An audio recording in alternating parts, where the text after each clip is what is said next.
Many of the gold bugs, understandably, are really drawn to the allure and the mysticism of gold. They're really kind of gold mystics in a way. They love some of these, chemical properties that it has. The fact that it is, has been used by so many different civilizations over the course of human history around the world. I guess, yeah. What was really the turning point moment for you? How quickly did you come to it? And then just what was that entire ecosystem like at that early stage? Yeah, I mean, gold's definitely got metaphysical properties to it. You start holding some in your hand, ooh, I like that stuff. And then even some of the historical lore about generals dropping gold coins into cups of water for some of its disinfectant properties. Oh yeah, it's certainly. I mean, many of the properties do seem perhaps divinely endowed. Well, it's the sweat of the sun, right? The ancient metal of kings, and wow, I mean it. And most people haven't necessarily even held any of it, but and there's one thing holding one coin, but hold 20 pounds of it in your hand. See how that feels? It's really heavy. And so gold is this meme of gargantuan size. I mean, 6 times the market cap of Bitcoin, 20 times the daily emission. So Bitcoin is to gold what Dogecoin is to Bitcoin. I mean, the sheer size of the economic mass of it, right?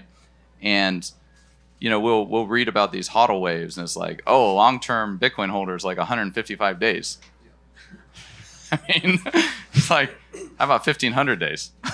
I mean, you start talking about some of the holders of gold, it's decades. You start counting in decades.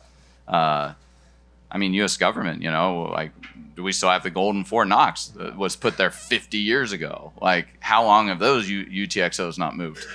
And then you've got, so with, it comes out of that experience, I'm sending the digital currency, these silver coins, in this game, and I'm trying to get a check from Australia or wherever the people are at that are playing the game with me.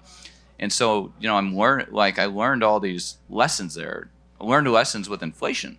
I learned lessons with scarcity, how human action worked, what people began to value as the inflation happened. They started seeking the rare collectibles in the game or whatever. And so, with Bitcoin, it became it almost clicked instantly for me.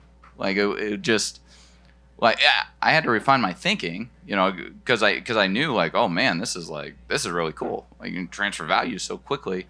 I had to refine my thinking as I thought about it, how this is going to unfold, in terms of kind of the strategic and the theoretical way. And we haven't, this is the first time in human history we've found something like this. We gold had to evolve to become the most saleable good. And then, it had that liquidity to transfer value over time or distance. And usually there's always two commodities that are doing that, salt and cattle or gold and silver or whatever. But Bitcoin, it's cash with wings. You're transferring it over the communications channel. And it's also the first time where the transmission of it is also intimately linked with the unit itself. We have wire transfers because, we're using the telecommunications innovations to perform this transfer of the value over distance, right? With wired telegraphs and that's where that all came from. And before that it was notes and gold certificates and things. So, but with Bitcoin, the transmission is how the unit itself is melted down and recast into new UTXOs. And I mean 10 years ago, 10 years ago I did the week with Adam Back. I did the week with Safety and probably 6 years ago. And we talked about how basically your cost to run a full node is drastically lower with Bitcoin as opposed to with gold.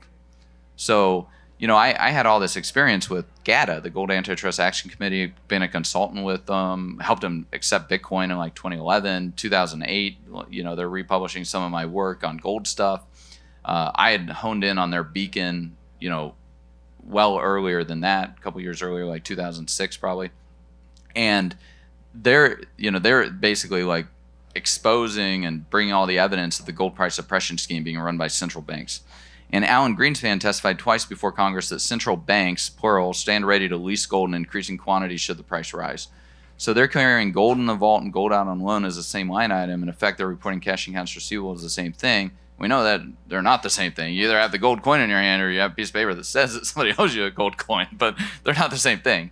And when they've drained their physical gold and sold it into the market, and then it's been like bought by the housewife in India and turned into jewelry, like you're not getting that gold back at the same price, So now, and yet a lot of this activity is able to take place because like it's so expensive to run a gold full node. Like you got to have a refinery that's like LBMA, like in the LBMA chain and everything, and you got to melt down the bar and recast, or you got to ultrasound test it to make sure it's not tungsten or something. Like it's just very costly. We do it for 75 cents with Bitcoin. I think we kind of take it for granted. We're assaying the quantity and the quality of the asset to 100% confidence certainty for 75 cents, and we're transmitting it across distance like that.